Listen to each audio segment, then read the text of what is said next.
Welcome into Titans Today. I am Tom Downey. Coming up on today's show, we'll break down, I think it's pretty good news, if not outright great news, the Titans got from the NFL, big picture-wise, as we look forward to future salary caps. Before we get into all of that, we are behind our metrics from this time last year in terms of new subscribers. We're going to keep doing videos for you. Free agency's around the corner. We'll have more updates for you, trying to ramp up the coverage here. Help us out by subscribing for free. That way you get more free Titans videos sent right to your phone. We're at about half the pace. I think we can catch up here over the next couple weeks. Hit that sub button at youtube.com/Titans today. This is the current Titans salary cap situation. Now, for 2025, projected numbers, of course, they have $44 million in space. That's good for 11th in the NFL, and they have the ability to very easily free up more salary cap space, and frankly, they don't have many long-term big deals left on the books as we move further and further along.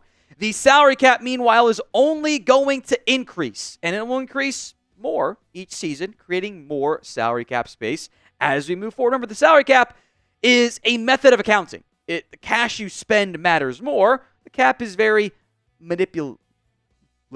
You can be creative with how you spend your cash and how it impacts the cap. Look at the jumps the NFL has seen in terms of growth with what they are able to spend each year. 2011, the salary cap, 2012 was about $120 million with very limited growth.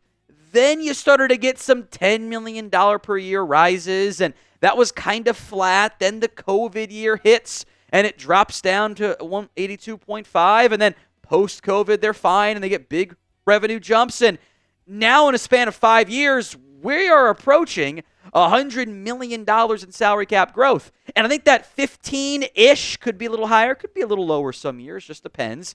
In terms of the revenue growth after coming off a massive Super Bowl audience that was a lot larger than I think most of us expected even, all that indicates the cap's going to jump. Whether it's 270, 275, 272 and a half, whatever the exact number comes in, we'll know probably in a couple of days here what the 2025 cap number is. It is only going to continue to grow. And that means you've got more cap space and thus ability to spend more cash for the Titans now. And I think specifically for Tennessee, in the future, that number will continue to grow. Around the time, in theory, they're locking themselves into a big young quarterback contract. Fingers crossed on that one. We'll break all of that down, the big details into what the cap rise could look like here in just a little bit. Before we dive into that, however, are you excited about this new regime for the Titans? And I think a lot of the outlook for Tennessee matters if the Borgonzi and Callahan duo long-term can work. Are you excited? Y for yes, N for no. Brett Coleman does some really good work on his YouTube channel. He tweeted this out. I thought it was really insightful and really good information, and why it matters we'll break down. Brett says the salary cap is going to explode again because of this change in how Nielsen measures ratings. Starting this year, they are leaning into using data directly from smart TV manufacturers to measure viewing habits in addition to traditional at-home panel method. This means NFL ratings in particular, from Sunday Ticket on YouTube, are going to be measured more accurately. And that number is going to be way bigger than you think because of how Gen Z and millennials, like me, consume football on streaming services. More accurate ratings means the league's next broadcast rights negotiation in 2028-29 is going to be way more expensive, which ultimately means massive jumps in the NFL salary cap. If I'm a GM, that means next year, or maybe even this year, I can sign some truly outrageous backloaded deals with a ton of funny money that all slams home in 2023 and not even care about the math. You can even add on to this. I'm a cable never guy. I'm sure many of you are like that. But I got YouTube TV. I watch all the games.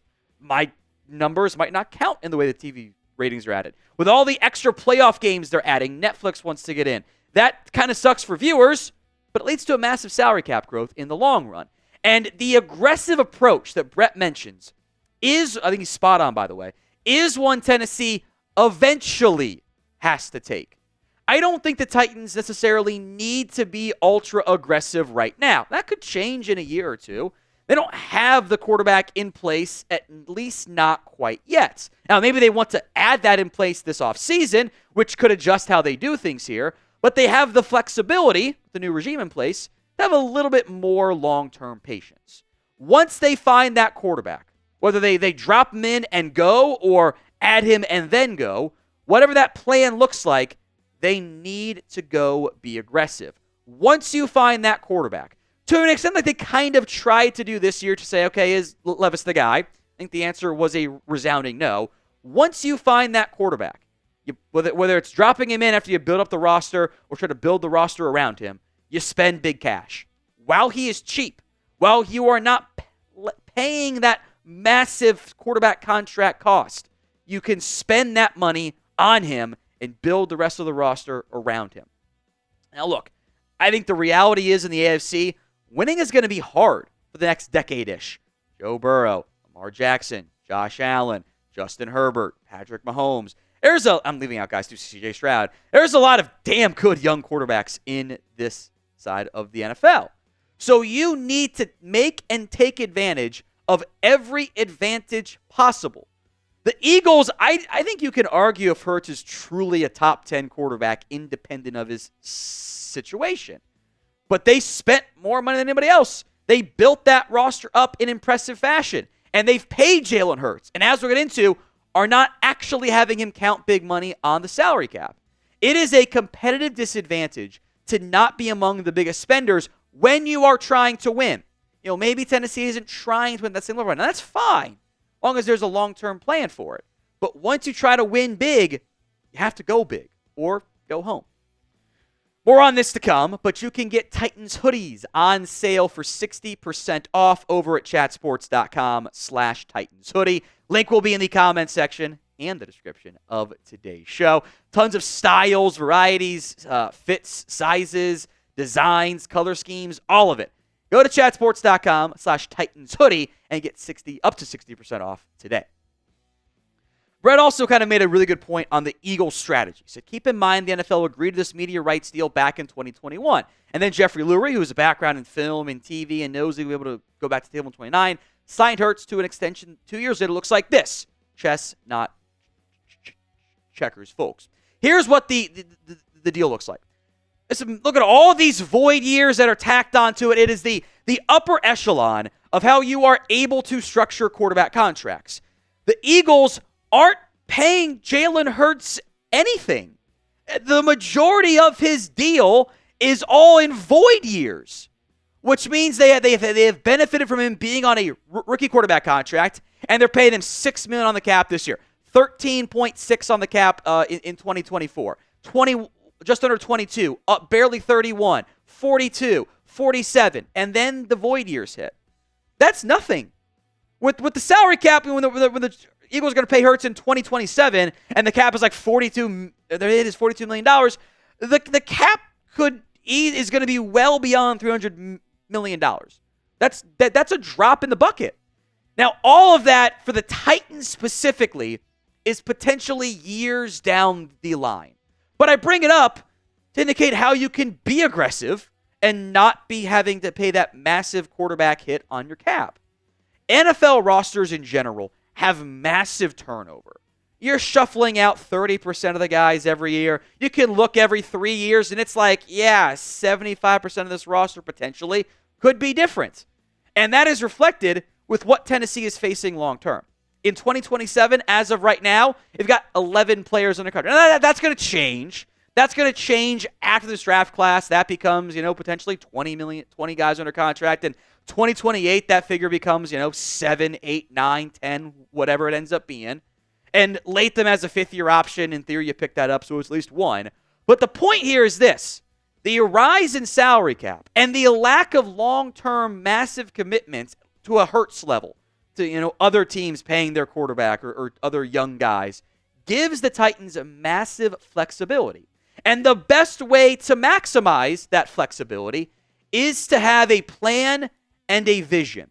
And that has been my issue with Tennessee over the past couple seasons. They've had one. They haven't stuck to it. I'll break that down in that element here in a second. But what is your confidence level in the new Titans front office? Scale it for me from 1 to 10 in the comment section of today's show. I believe the best way to maximize the upcoming salary cap growth, the ability to spend the cash aggressively, is to have stability and consistency in your planning. Look how long Howie Roseman has been with the Philadelphia Eagles, how long Brett Veach has been with the Chiefs. If you have the right guy in place, keep those guys as long as possible. Look at the Titans' major offseason moves the past 3-ish years. They barely 3, frankly. They fire John Robinson. I get that. They hire Rand Carthon. Okay. Then you fire Mike Vrabel. Then you hire Brian Callahan. Then you fire Rand Carthon. Then you hire Mike Borgonzi. You need to have stability. You keep shuffling out, new GM, he picks the quarterback, the new head coach comes in, head coach gets involved, new GM, new head coach. You can't keep shuffling those guys out on an inconsistent basis, every other guy, every 2 years. You're never going to have the stability you need to compete at the highest level in this sport. There are a lot of ways to win in the NFL. You can have, that magical run. You can have an elite defense. You probably need to have top 10 on both sides of the ball. You need to have that top 5 quarterback. You need to have an Eagles-style, competition with good QB and great roster spending. Tennessee needs to pick one. And, maybe it's still kind of holding pattern for a year, whatever. But when we sit down 2 years from now and we're doing these videos, you better have a plan in place. You better have some consistency and stability. Or else all that rise in salary cap growth, it's just going to be spent on, we're cutting guys that don't fit the new regime. And you can still win that way, but you're not going to be able to capitalize on it the way you need to.